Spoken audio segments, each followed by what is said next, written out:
gospel. Whose idea was this? Stand up here and talk about these things. What happened to our God of love? Well, our God of love, let me have the sound up just a little bit, please. Thank you. Our God of love is in these stories, but the God of love, the God that we see in the gospel who touches and blesses children, is only found through the long, hard, raw, emotional life that comes before that, and that I think we all are very aware of right now, maybe pretty tender, as a matter of fact, about some of it, a lot of it, in a lot of very particular ways. Those who are reliving their own encounters as victims of sexual violence. 1 in 3 women in this country, 1 in 6 men. Many of you have come and spoken to me in the last 2 weeks about your experiences. Those of you who in your families or in their histories have had terrible bouts of alcoholism and the damage it has done. Certainly the discussions of drinking that have been part of the last couple of weeks raise tender, raw places in the lives of many of us. Those of you who are remembering yourselves or others who were falsely accused. My own brother-in-law, I think of, for example, in a complicated case to try to be resolved as this wonderful man served as an assistant principal. And then the rawness of watching bad process be done. Those of us who would ask and hope and pray for a country where there's balanced, full, equal, disimpassioned, but passionate, just not overly emotional, vetting of important issues, and instead we have this. And then the raw questions that mothers and fathers, grandmothers and grandfathers, aunts and uncles face of how to talk about all of this to their children. These are hard and wide open wounds that are pulsing and we don't know how to respond to them.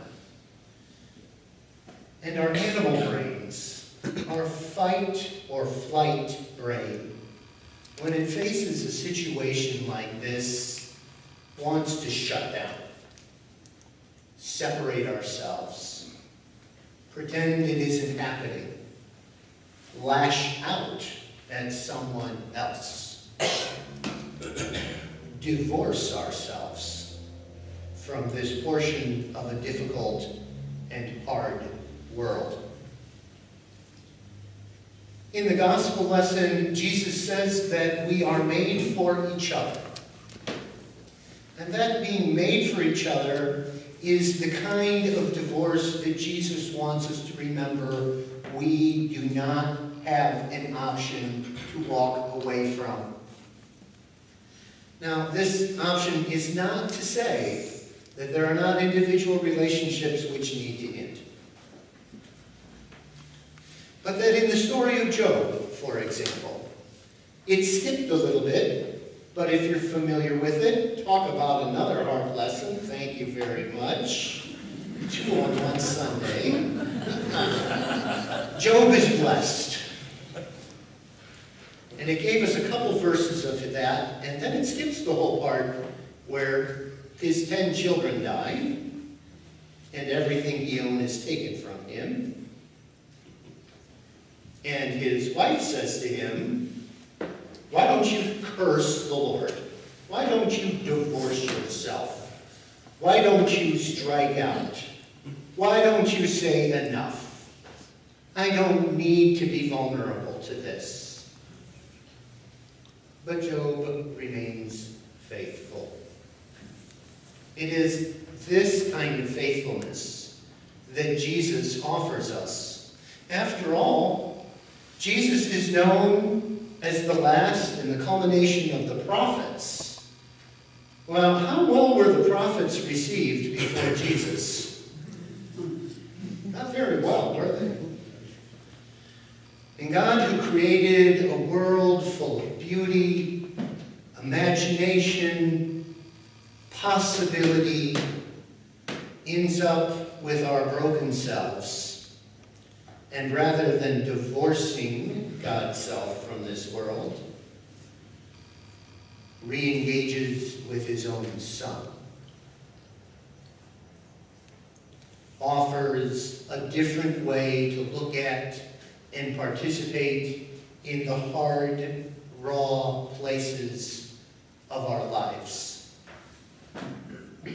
Yesterday I was with Bishop Hoagland, and he said that God did not come to judge us. God loves us. That's the given.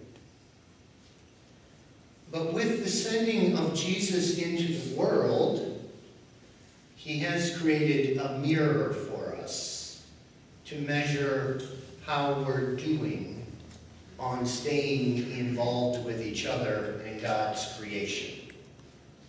And that is not a judgment to point the finger outward, but to look in the mirror and see the face of Jesus and ask ourselves how clearly we're seeing it. And in that place, maybe we judge ourselves a little bit. Does that make sense? I thought it was profound on Wayne's part. That image, that following the way of Jesus, is a reminder Jesus' time was no less raw or emotional or difficult than our own. In many ways, it was even harder. After all, they were occupied. They had tried to have a rebellion to bring their religion back into sway, and it had failed.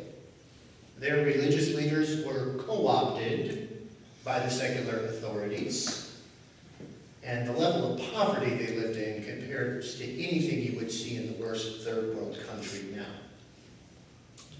In this kind of raw, difficult, hard world, what we are offered is to live a life where we give to others not a divorced self, where we protect ourselves, but our best selves.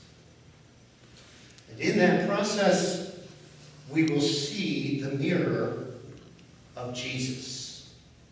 What does that look like? I'd like to suggest just a few things for you this week that are true for Jesus as they remain so for us.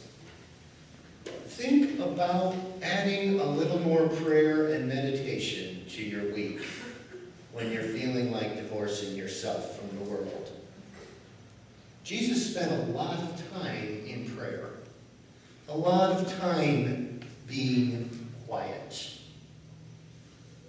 We've got morning prayer here, Tuesdays through Fridays. You're welcome to join us for that. We've got our Bible study group on Tuesday nights. Take a prayer book home with you. Everything you need is in there.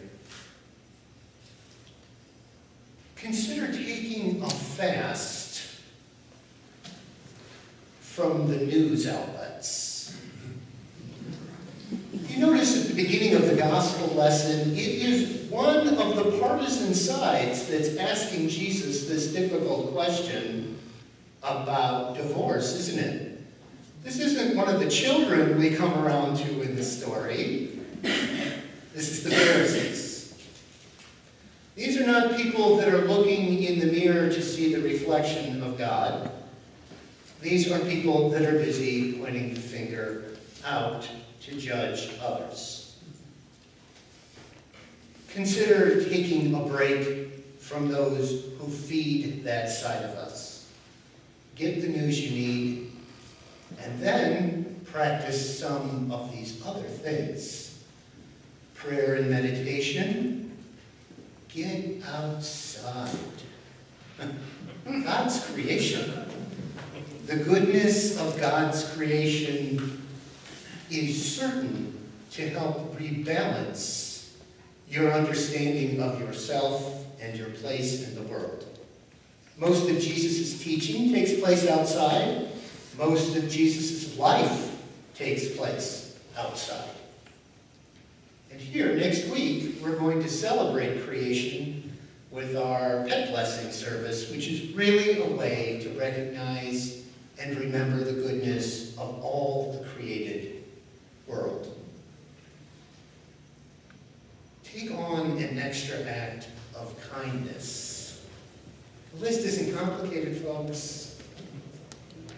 Go out here and grab one more of those pieces for the Thanksgiving baskets and fulfill that.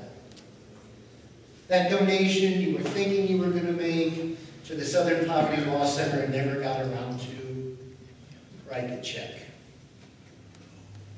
The person you haven't seen in the pew and you just don't get around to contacting them, make the call. Healing and feeding are what Jesus do and what we're called to do as well. Just two more. Practice gentleness. You know, when they come to take Jesus away and murder him, some of his followers say, now is the moment that we have to strike back, divorce ourselves from this world. And even in that place and time, Jesus instead offers the world the other cheek. Before you speak, think about who you're serving, and possibly ask a question instead of state how you understand the situation to be. And finally, related to that, as you can find yourself able to do it, participate in vulnerable conversations. I love talking about the Spartans, or the Packers, or the weather. They're my favorite topics. Well, maybe not the Packers, sorry. But when you can find a place for yourself, a safe place, invite others into a discussion with you where you share the hard lessons of your life. And then invite them to do the same. Be present and listen to each other. After all, it is Jesus' vulnerable story which we are still telling 2,000 years later. These 6 practices. Take a fast. Pray. Go outside. Be kind. Be gentle. Be vulnerable. If you take these on, when you go to look in the mirror, you may not see Christ, but you will see a child who can sit with Christ and be blessed. All this we ask in the name of the one who came into the world, not to judge it, but to show it the way of love.